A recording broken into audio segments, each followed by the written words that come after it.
आज का वीडियो देखने के बाद आपको किसी भी यौगिक में कोई भी तत्वों का ऑक्सीकरण संख्या निकालने में कहीं से भी समस्या दिक्कत नहीं आने वाला है, क्योंकि आज जो है पहले हम ऑक्सीकरण संख्या की परिभाषा बताऊंगा, उसके बाद ऑक्सीकरण संख्या ज्ञात कैसे करते हैं वो भी बताऊंगा, क्योंकि ये कक्षा 11th और 12th के बच्चों के लिए बहुत इम्पोर्टेंट लेक्चर है, इसलिए आप जरूर देखिए। पहले देखते हैं ऑक्सीकरण संख्या होता क्या है, ठीक ना। ऑक्सीडेशन नंबर, ऑक्सीकरण संख्या,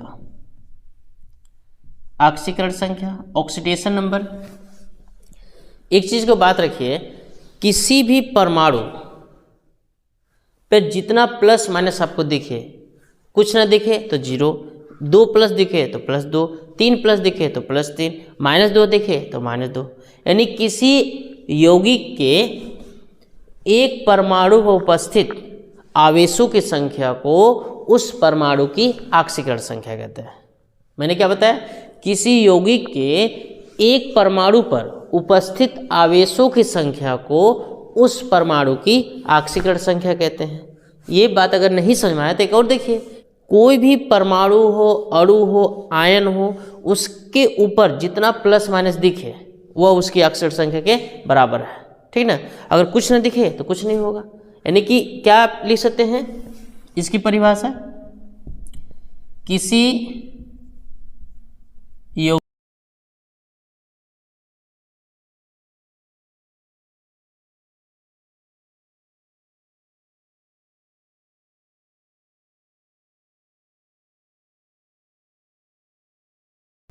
किसी यौगिक के एक परमाणु पर उपस्थित आवेशों की संख्या को उस परमाणु का ऑक्सीकरण संख्या कहते हैं। और इसका परिभाषा एक और लिख सकते हैं, किसी परमाणु या अणु या आयन पर उपस्थित आवेशों की संख्या को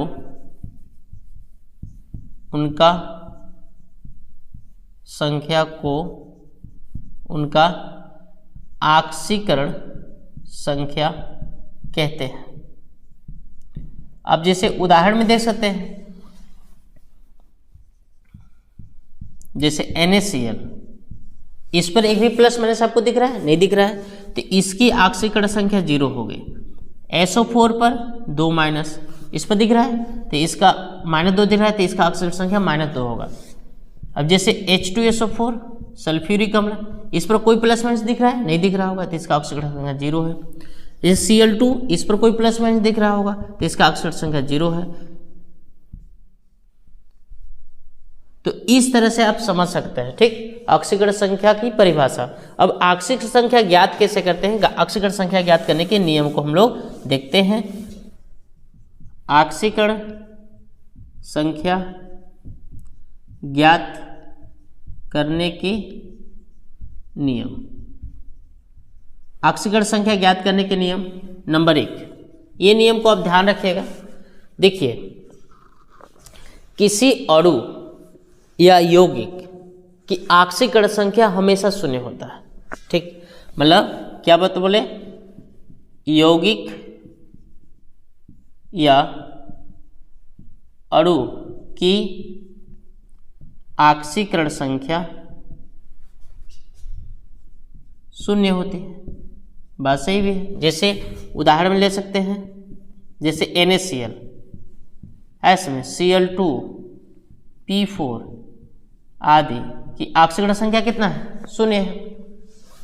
दूसरी बात ये देख सकते हैं, किसी यौगिक में उपस्थित परमाणुओं के ऑक्सीकरण संख्याओं का बीजगणितीय योग, बीजगणितीय मतलब प्लस माइनस के साथ, जो प्लस में है उसको हम प्लस में लिखेंगे और जो माइनस में है उसकी ऑक्सीकरण संख्या को माइनस में लिखेंगे।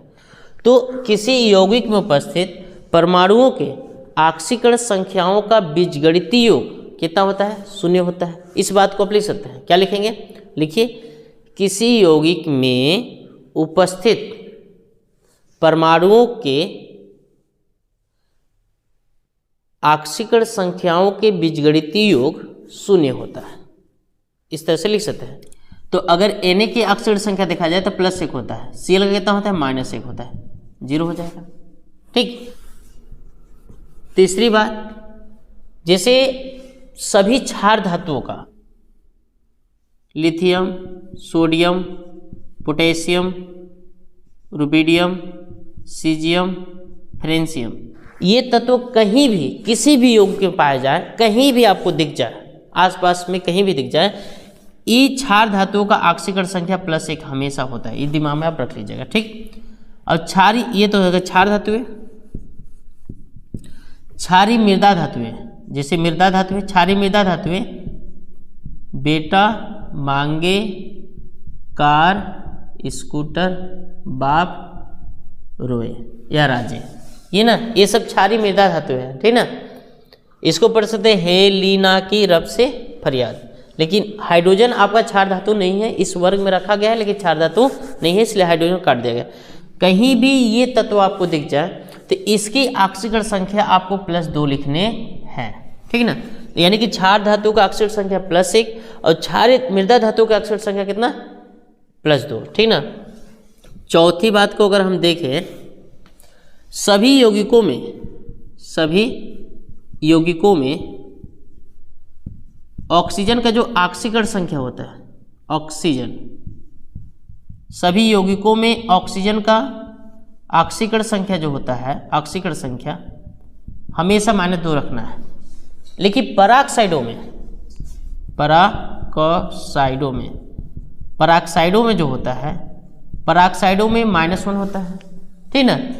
यानी कि सभी यौगिकों में ऑक्सीजन की ऑक्सीकरण संख्या जो होती है -2 होती है, लेकिन पराक्साइड में, जैसे पराक्साइड का मतलब H2O2, Na2O2, ऐसे देखें, इसमें ऑक्सीजन का ऑक्सीकरण संख्या -1 होते हैं। ठीक ना। और साथ में OF2 में, OF2 में कितना होता है, +2 होता है। इस बात को आप याद रखेंगे। यानी कि सभी यौगिकों में ऑक्सीजन के ऑक्सीकरण संख्या कितना होता है, -2 होता है। लेकिन ये पराक्साइड में उपस्थित रहेंगे तो इसका ऑक्सीकरण संख्या कितना होता है, -1 होता है। और OF2 में कितना होता है, +2 होता है। इस बात को आप ध्यान रखें। फ्लोरीन की ऑक्सीकरण संख्या तो हमेशा -1 होता है, ये कहीं भी है -1 रख दीजिए। क्लोरीन, ब्रोमीन और आयोडीन की भी ऑक्सीकरण संख्या -1 होती है। लेकिन अगर ये तो इसका तो फिक्स है, एकदम फिक्स है, लेकिन अगर इनका भी ऑक्सीकरण संख्या, क्लोरीन, ब्रोमीन, आयोडीन का भी ऑक्सीकरण संख्या -1 होती है, लेकिन अगर ये मतलब जो है, अगर ये मतलब जो है ऑक्सीजन के साथ आ जाए, ऑक्सीजन के साथ अगर आ जाए, ऑक्सीजन के साथ आ गया है, तो इनका ऑक्सीकरण संख्या कोई धनात्मक संख्या होता है। क्या होता है, धनात्मक संख्या। सभी यौगिकों में जो हाइड्रोजन के जो ऑक्सीकरण संख्या होता है +1 होता है। जितने भी यौगिक होते हैं +1 होता है। लेकिन जैसे कुछ, लेकिन अब लेकिन लग रहा है इसमें भी, लेकिन ये जैसे मतलब जो है प्रबल धातु के हाइड्राइड में पाया गया, जैसे इनका हाइड्राइड, लिथियम का, सोडियम का, पोटेशियम का, रुबिडियम, सीजियम, ये सब का, जैसे LiH, NaH, ये हाइड्राइड में पाया गया, जैसे MgH2, तो इनका ऑक्सीकरण संख्या जो है -1 हो जाता है। ठीक ना। सभी यौगिकों में हाइड्रोजन का ऑक्सीकरण संख्या +1 होता है, लेकिन अगर ये हाइड्राइड के साथ पाया गया तो इनका ऑक्सीकरण संख्या जो है कितना होता है, कोई ऋणात्मक संख्या होने लगता है।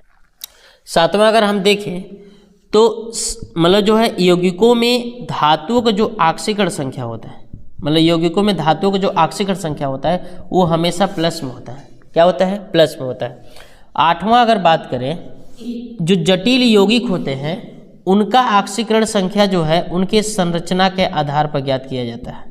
किसके आधार पर, संरचना के आधार पर। तो ये वीडियो आपके लिए बहुत इंपॉर्टेंट है। अब हम जो है कुछ उदाहरण आपको बता देते हैं, एक दो ठो इस नियम के अनुसार। देखिए कि H2SO4 में आप यस का बताइए, H2SO4 में कितना बताइए, एस का बताइए। चलिए ठीक है। देखिए कि यौगिक या अणु की ऑक्सीकरण संख्या कितना होती है, 0 होती है। तो इसका टोटल का ऑक्सीकरण संख्या कितना होगा। अगर मैं लिखूं H2SO4 की ऑक्सीकरण संख्या, तो कितना होने वाला है 0। क्यों कि इस पर कोई प्लस माइनस दिख नहीं रहा है, उसके सर के ऊपर जितना प्लस माइनस दिखे वो ऑक्सीकरण संख्या के बराबर। ठीक है, हमें यस का निकालना था। हाइड्रोजन कितना है 2 गुणे हाइड्रोजन, सभी यौगिकों में हाइड्रोजन की ऑक्सीकरण संख्या +1 होती है, बस हाइड्राइड को छोड़कर, तो वो हाइड्राइड थोड़ी है, ठीक है ना। तो +1 रखूंगा। एक्स का, इसको सल्फर का x मान लेते हैं। 4 गुणे सभी यौगिकों में ऑक्सीजन का जो ऑक्सीकरण संख्या होता है कितना होता है -2 होता है, पेरोक्साइड में -1 होता है, तो यहाँ पे रखेंगे -2 बराबर 0। अब यहाँ पे देख लीजिए +2 + x - 8 बराबर 0, घटा दीजिएगा x - 6 बराबर 0, x बराबर कितना +6, यानी कि H2SO4 में जो है यस की ऑक्सीकरण संख्या कितने होगी 6 होगी, +6 होगी। जैसे PO4 पर 3- इसका P का निकालना है, इसका निकालना है, तो मतलब जो है सॉल्व करेंगे तो PO4 पर 3- की ऑक्सीकरण संख्या, तो इस मैंने बताया किसी अणु परमाणु आयन पर जितना +- होता है वह उसकी ऑक्सीकरण संख्या के बराबर होते हैं। तो इसमें कितना माइनस दिख रहा है 3, तो इसके ऑक्सीकरण संख्या -3 होगी। इसका x मान लीजिए +4 गुणे ऑक्सीजन कितना होगा -2 होता है बराबर 0, और -3 होगा बराबर -3, x -8 बराबर -3, उधर जाके प्लस में हो जाएगा तो -3 + 8, इसको सॉल्व करेंगे तो +5। तो इस तरह से देख सकते हैं कि PO4 पर 3- की जो ऑक्सीकरण संख्या कितना होता है +5 होता है, ठीक ना। आपको हम होमवर्क दे रहे हैं, आप इसको जो है लगा के कमेंट में लिखिए। जैसे HNO3 में N का कितना होगा,